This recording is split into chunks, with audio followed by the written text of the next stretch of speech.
புதுச்சேரி நெல்லித்தோப்பு தொகுதி சாரம் மார்க்கெட் அமைந்துள்ள பொதுப்பணித்துறை அரசு குடிநீர் வாங்க மற்றும் மக்கள் அங்கு விறகு கடை நடத்தும் முருகன் என்பவர் செப்டிக் டேங்க் தண்ணீரை வெளியே செல்லாதவாறு விறகுகளை அடைத்து வைத்துள்ளார்.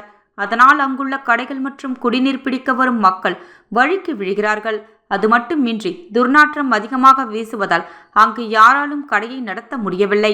இது சம்பந்தமாக நகராட்சி ஆணையரிடம் புகார் அளித்தும் எந்த நடவடிக்கையும் எடுக்கவில்லை.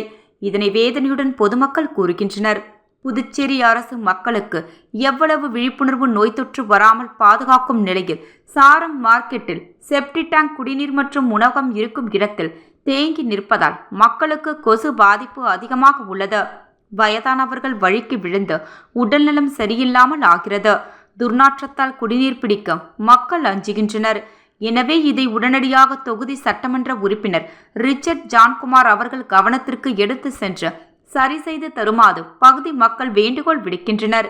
இல்லை என்றால் மக்கள் வாழ்வாதாரம் பாதிக்கப்படும் விதத்தில் அப்பகுதியில் உள்ள கடை வியாபாரிகள் சாலை மறியலில் ஈடுபட உள்ளோம் என கூறியுள்ளார்கள். எனவே நகராட்சி ஊழியர்கள் சரி செய்ய வேண்டும் என மக்களின் கோரிக்கையாக உள்ளது.